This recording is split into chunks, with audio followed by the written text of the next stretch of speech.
Hi guys and welcome back to our channel reveal GK. Now recently आप लोगों ने यहाँ पे न्यूज़ सुनी होगी कि जो चाइना के प्रेसिडेंट है शी जिनपिंग, तो उन्होंने यहाँ पे ऑफर किया कि वो चाइना और फ्रांस के बीच के जितने भी रिलेशन है उनको और भी ज़्यादा यहाँ पे स्ट्रॉन्गर करना चाहते हैं। और इससे रिलेटेड आप आर्टिकल भी यहाँ पे पढ़ सकते हो, मिंट का ये आर्टिकल है। Chinese president Xi Jinping offers to strengthen China France ties after France president inks defence deals with India. तो यहाँ पे आपको जैसे पता होगा कि अभी इमैनुअल मैक्रो यहाँ पे इंडिया में आए थे और यहाँ पे इंडिया के साथ उन्होंने बहुत ज़्यादा यहाँ पे इंपॉर्टेंट डील्स करी है, स्पेशली यहाँ पे डिफेंस सेक्टर से रिलेटेड। और साथ ही साथ इंडिया की टेक्नोलॉजीज़ के रिलेटेड भी यहाँ पे बहुत ज़्यादा यहाँ पे डिटेल में यहाँ पे मैं आपको बताऊंगा कि क्या क्या यहाँ पे डील करी है टेक्नोलॉजी से रिलेटेड भी। और इस न्यूज़ के ऊपर बहुत ज़्यादा यहाँ पे आर्टिकल पब्लिश हो रहे हैं। यहाँ पे आप द हिंदू का भी आर्टिकल देख सकते हो। Xi ready to break new ground with France after India inks big defence deals with Macron. तो यहाँ पे हम अच्छे से इस टॉपिक के बारे में डिस्कस करने वाले हैं। इस पर्टिकुलर वीडियो में आपको बहुत कुछ यहाँ पे जानने को मिलेगा, क्योंकि हर एक कंट्री की कोई भी स्टेटमेंट आती है वो इंपॉर्टेंट होती है जियो पॉलिटिकल व्यू से, अगर आप देखते हो तो। और ये स्टेटमेंट यहाँ पे तब आई है जब इमैनुअल मैक्रो यहाँ पे इंडिया आए थे और इंडिया में जाके उन्होंने डिफेंस डील्स यहाँ पे बहुत ज़्यादा इंपॉर्टेंट डिफेंस डील्स यहाँ पे साइन करी है। तो इसलिए आपको इन सब के बारे में पता होना चाहिए। तो शुरू करने से पहले मैं आपसे सिंपल सा यहाँ पे क्वेश्चन पूछूंगा। आपको ये बताना है कि बेलगोरेड जो अभी बहुत ज़्यादा अभी न्यूज़ में है, आपको ये बताना है कि ये जो रीजन है वो कौन सी कंट्री में पड़ता है। आपके ऐसे चार ऑप्शन है: रशिया, यूक्रेन, बेलारूस या अजरबैजान। अगर आपने मेरी पिछली वीडियो देखी है तो आपको इजीली इसका आंसर पता होगा। और मैं आपको रिकमेंड भी करूंगा कि आप मेरी पिछली वीडियो भी ज़रूर देखना, क्योंकि वो जो इवेंट हुआ है वो भी बहुत ज़्यादा इंपॉर्टेंट है जियो के हिसाब से, और आपको उसके बारे में पता होना चाहिए। तो अगर आपको इसका आंसर पता है तो कमेंट कर देना, जिसका सही होगा मैं उसको लाइक दे दूंगा ताकि दूसरों को भी इसका सही आंसर पता चल जाए। चलो अब वापस आते हैं अपने टॉपिक की तरफ। तो यहाँ पे जैसा आपको पता होगा कि अभी हमने 26 जनवरी को अपना रिपब्लिक डे मनाया है, और वहाँ पे जो चीफ गेस्ट थे वो यहाँ पे इमैनुअल मैक्रो थे, इसलिए वो इंडिया भी आए थे। और इससे रिलेटेड आप यहाँ पे मिनिस्ट्री ऑफ एक्सटर्नल अफेयर्स की वेबसाइट पे अगर आप जाओगे तो वहाँ पे क्लियरली यहाँ पे इसके बारे में इन्विटेशन भी दे रखा है उनको। ठीक है, फिर अगर हम यहाँ पे बात करते हैं कि यहाँ पे किस चीज़ से रिलेटेड यहाँ पे डील्स हुई हैं, तो इसमें यहाँ पे डिफेंस से रिलेटेड, स्पेस एक्सप्लोरेशन से रिलेटेड, जो यहाँ पे अभी इंडिया सबसे ज़्यादा इस पे फोकस कर रहा है। आपको पता होगा कि यहाँ पे जितनी भी इंडियन आर्म फोर्सेज रहती है, तीनों इंडियन आर्म फोर्सेज और साथ ही साथ इसरो को मिला के एक यूनिट बनाई गई है। उसके बारे में अभी हम आगे बात भी करेंगे। फिर सिविल एविएशन से रिलेटेड यहाँ पे डील साइन हुए, साइंस एंड टेक्नोलॉजी से रिलेटेड हुई है, जहाँ पे इंडिया को ज़्यादा एज है, आप ऐसा समझ सकते हो, क्योंकि अभी मैं उस पर भी बात करने वाला हूँ आगे। फिर हेल्थ से रिलेटेड भी यहाँ पे बात की है, पब्लिक एडमिनिस्ट्रेशन, अर्बन डेवलपमेंट। यहाँ पे आप समझ सकते हो कि हर एक चीज़ के ऊपर यहाँ पे मेल जितने भी यहाँ पे पिलर्स होते हैं एक इकोनॉमी से रिलेटेड, सब पे यहाँ पे डील साइन हुई है। ठीक है, उसके साथ साथ यहाँ पे अनाउंस किया गया कि कॉपरेशन, ठीक है, यहाँ पे जिस जिस चीज़ों में यहाँ पे कॉपरेशन होगा, तो उसमें पहला है यूपीआई। ठीक है, इंडिया का आपको पता है डिजिटल पेमेंट सिस्टम बहुत ज़्यादा अच्छा है, बहुत ज़्यादा स्ट्रॉन्ग है। तो उसी के ऊपर यहाँ पे यूपीआई सिस्टम यहाँ पे फ्रांस यूज़ करेगा आईफिल टावर पे। ठीक है, जो भी यहाँ पे लोग देखने आते हैं, जो भी टिकट प्राइस होगा, कुछ भी होता है, पेमेंट होती है, तो वहाँ पे UPI as a payment system यहाँ पे यूज़ किया जाएगा यहाँ पे फ्रांस में। तो ये बहुत ज़्यादा इंपॉर्टेंट चीज़ है यहाँ पे इंडिया के पर्सपेक्टिव से भी। उसी के साथ साथ यहाँ पे रिन्यूएबल एनर्जी से रिलेटेड यहाँ पे बात हुई है। फिर साथ ही साथ जो वीज़ा इश्यूज़ है, ठीक है, फ्रांस और इंडिया के बीच में जब भी यहाँ पे कोई वीज़ा इशू होता है उसको जल्दी से जल्दी सॉल्व करने की यहाँ पे बात की गई है। फिर उसके बाद अगर हम आगे बात करते हैं, तो यहाँ पे मिनिस्ट्री ऑफ एक्सटर्नल अफेयर्स ने ये बताया कि एक लेटर साइन हुआ है, लेटर ऑफ इंटेंट यहाँ पे साइन हुआ है फ्रांस के साथ यहाँ पे इंडिया का डिफेंस स्पेस पार्टनरशिप में। ठीक है, जैसे मैंने आपको ऑलरेडी बताया कि इंपॉर्टेंट है अभी इंडिया के लिए डिफेंस स्पेस पार्टनरशिप, क्योंकि इंडिया बहुत ज़्यादा यहाँ पे फोकस कर रहा है स्पेस में भी। ठीक है, तो उस चीज़ से रिलेटेड भी आप यहाँ पे देखोगे कि यहाँ पे 3 सर्विसेज जो हमारी हैं, ठीक है, Indian army, Indian navy, Indian air force, और साथ ही साथ इसरो के साथ मिलके यहाँ पे एक इंटीग्रेटेड स्पेस सेल यहाँ पे बनाया गया है, जिसको यहाँ पे परमिशन भी दी है और अप्रूव भी किया है हमारे प्राइम मिनिस्टर ने। ठीक है, उसी के साथ साथ अगर यहाँ पे आप नाम भी देखना चाहो तो देख सकते हो, डिफेंस साइबर्स एजेंसी इसका नाम होगा। ठीक है, डिफेंस साइबर एजेंसी। और साथ ही साथ arm forces special operation division यहाँ पे बनाई गई है। इस ये दोनों जो यूनिट्स है, ठीक है, बहुत ज़्यादा इंपॉर्टेंट है आपके स्पेस सेक्टर से रिलेटेड। तो आपको इनके बारे में पता होना चाहिए, क्योंकि यहाँ पे इंडिया अभी मेनली इसी चीज़ पे सबसे ज़्यादा यहाँ पे फोकस कर रहा है, अगर आप देखोगे। क्योंकि यहाँ पे मिशन स्पेस से रिलेटेड अगर आप जितनी भी यूनिट्स देखोगे, ठीक है, जितने भी फोर्सेस देखोगे, तो ज़्यादा कंट्रीज स्पेस पे ज़्यादा फोकस नहीं करती है। ठीक है, बहुत कम कंट्रीज है जो यहाँ पे स्पेस पे फोकस करती है। और वहाँ पे आपने देखा होगा भी लेटेस्ट न्यूज़ में भी कि इंडियन एयरफोर्स को यहाँ पे बताया जा रहा है कि इसमें यहाँ पे space unit as a space unit भी यहाँ पे काम करेगी। तो इसलिए भी आपको थोड़ा बहुत इसके बारे में नॉलेज अच्छे से होनी चाहिए। फिर अगर हम बात करते हैं आगे, तो यहाँ पे बताया जा रहा है कि H125, ठीक है, ये हेलीकॉप्टर है। ये जो है ये यहाँ पे फ्रांस का हेलीकॉप्टर है, ठीक है, यूरोपियन हेलीकॉप्टर आप ऐसा समझ सकते हो। और यहाँ पे डील साइन हुई है टाटा एडवांस सिस्टम लिमिटेड और एयरबस के साथ, ठीक है, इन दोनों की आपस में डील साइन हुए कि ये जो हेलीकॉप्टर है H125 ये इंडिया में बनाया जाएगा। ठीक है, यहाँ पे आप देख सकते हो कि setup and assembly line for H125 helicopters in India. तो ये बहुत ज़्यादा इंपॉर्टेंट हेलीकॉप्टर में से एक है। ठीक है, तो यहाँ पे अब से ये इंडिया में ही बनाया जाएगा, ये आपको थोड़ा इसका आइडिया होना चाहिए। अब अगर हम इस हेलीकॉप्टर की बात कर रहे हैं तो आपको यहाँ पे पता होना चाहिए कि सिंगल इंजन हेलीकॉप्टर है।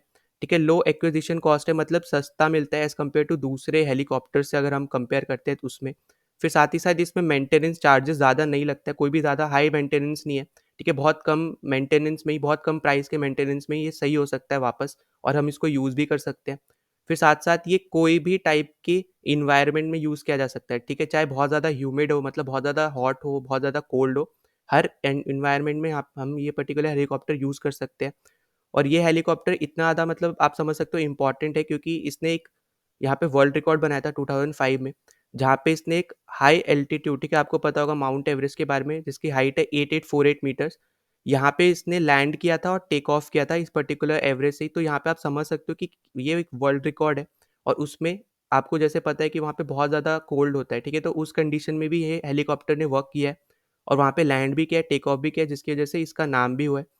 और यहाँ पे आपको एक इम्पॉर्टेंट चीज़ जो पता होना चाहिए कि इसी हेलीकॉप्टर का दूसरा नाम था इससे पहले, AS350। ठीक है, तो AS350 सीरीज़ का ये हेलीकॉप्टर है और उसमें ही यहाँ पे अभी इसका प्रेज़ेंट का नाम है H125 हेलीकॉप्टर। ठीक है, तो ये थोड़ा बहुत इसको आपको आइडिया होना चाहिए। और ये देख सकते हो कि आप 15% जो हेलीकॉप्टर्स यूज़ किए जाते हैं उसमें ग्लोबल फ्लीट में 15% इसी ने ही ऑक्यूपाई कर रखा है अपनी पार्टनरशिप। तो इसलिए भी बहुत ज़्यादा इंपॉर्टेंट है, क्योंकि ये सिविल के लिए भी यूज़ होता है। फिर साथ ही साथ पैरा पब्लिक टरबाइन हेलीकॉप्टर की तरह भी यहाँ पे यूज़ होता है।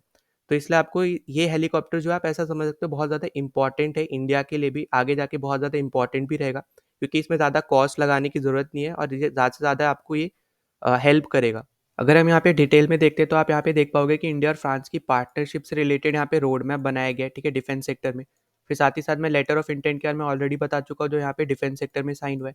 फिर साथ ही साथ H125 हेलीकॉप्टर्स की यहाँ पे असेंबली बनेगी, ये भी मैं आपको ऑलरेडी बता चुका हूँ। फिर यहाँ पे स्पेस सेक्टर में यहाँ पे न्यू स्पेस इंडिया लिमिटेड और एरियन स्पेस के बीच में यहाँ पे MOU साइन हुआ है। फिर रिसर्च प्रोजेक्ट्स और उसकी फंडिंग से रिलेटेड यहाँ पे इंडिया फ्रांस के बीच में यहाँ पे कॉर्पोरेशन यहाँ पे हुई है। फिर उसके बाद की अगर हम बात करते हैं, यहाँ पे हेल्थ और मेडिसिन से रिलेटेड यहाँ पे कॉर्पोरेशन हुई है। फिर पब्लिक एडमिनिस्ट्रेशन और एडमिनिस्ट्रेटिव रिफॉर्म्स, ठीक है, दोनों से रिलेटेड यहाँ पे बात हुई है, जिस पे लेटर ऑफ इंटेंट यहाँ पे साइन हुआ है। और उसके रिलेटेड आप मिनिस्ट्रीज भी यहाँ पे आप वीडियो रोक के यहाँ पे पढ़ सकते हो। फिर लास्ट में आप देखोगे यहाँ पे सस्टेनेबल अर्बन डेवलपमेंट से रिलेटेड भी यहाँ पे कॉर्पोरेशन की यहाँ पे बात की गई है, दोनों ही कंट्रीज से, जो भी यहाँ पे मिनिस्ट्री रिस्पॉन्सिबल है उस फील्ड में, उसके बीच में। फिर अगर हम यहाँ पे आगे बात करते हैं तो यहाँ पे डिक्लेयर किया जाएगा 2026 को India France year of innovation. और यहाँ पे यूपीआई से रिलेटेड मैं आपको ऑलरेडी बता चुका हूँ कि आईफेल टावर में यहाँ पे जो भी यहाँ पे प्राइसिंग होगी, ठीक है, टिकट्स यहाँ पे बेचेंगे या कुछ भी होगा, डिजिटल पेमेंट्स होगी, तो वहाँ पे UPI as a payment service यहाँ पे यूज़ की जाएगी। फिर साथ ही साथ एक सोलर अकेडमी यहाँ पे बनाएंगे सेनेगल में। आपको पता होगा इंडिया में यहाँ पे जो सोलर अलायंस है वो इंडिया फ्रांस ने मिलकर यहाँ पे बनाई थी, तो उसी के अंडर यहाँ पे सोलर अकेडमी बनेगी सेनेगल में। फिर साथ ही साथ यहाँ पे इंडिया का कॉन्सुलेट यहाँ पे बनेगा मार्सेले में, और यहाँ पे फ्रांस का बनेगा हैदराबाद में।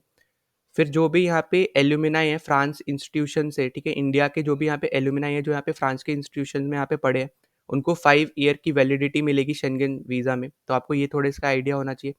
फिर साथ ही साथ इंडिया ने सपोर्ट किया यहाँ पे फ्रांस को कि वो यूनाइटेड नेशन ओशन कॉन्फ्रेंस को यहाँ पे होस्ट करे, नीस में जो होगा 2025 में।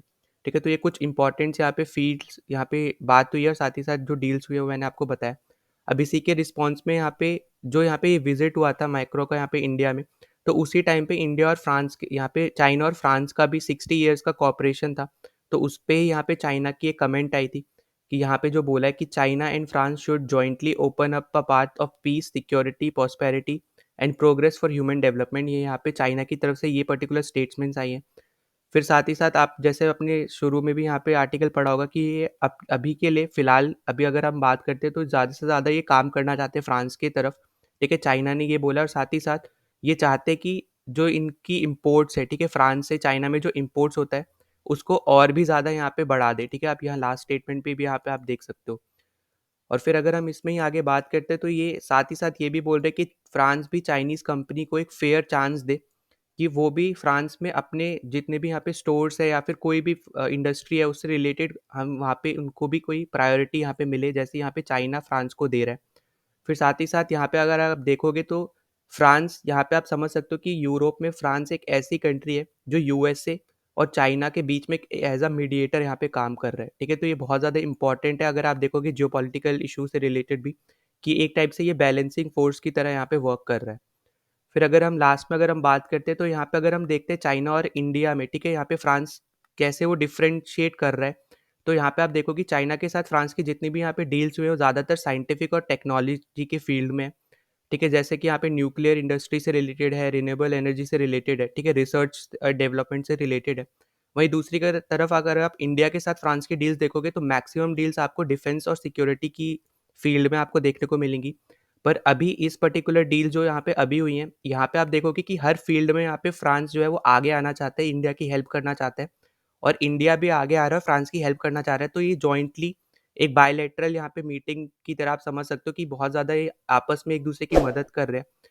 और यहाँ पे इंडिया के लिए हेल्प कर रहे हैं वहाँ पे इंडो पैसिफिक रीजन में स्पेशली, और साथ ही साथ इंडियन ओशन रीजन में, ठीक है, जो दोनों यहाँ पे चाइना के लिए भी इंपॉर्टेंट रीजन है, वहाँ पे फ्रांस जो है वो इंडिया की हेल्प करने वाला है। और एंड में मैं एक और चीज़ बोलना चाहता हूँ, अगर आपने अभी तक हमारे टेलीग्राम चैनल को ज्वाइन नहीं किया है तो प्लीज़ ज्वाइन आवर चैनल, ठीक है। उसका लिंक आपको यहाँ पे डिस्क्रिप्शन में मिल जाएगा इस वीडियो के। और साथ ही साथ अगर आपने अभी तक चैनल को सब्सक्राइब नहीं किया है तो प्लीज़ सब्सक्राइब कर देना, ठीक है। जितना ज़्यादा हो सकता है उतना ज़्यादा शेयर कर देना ताकि दूसरों तक पहुँच सके। तो चलो मिलते हैं नेक्स्ट वीडियो में, टिल देन बाय।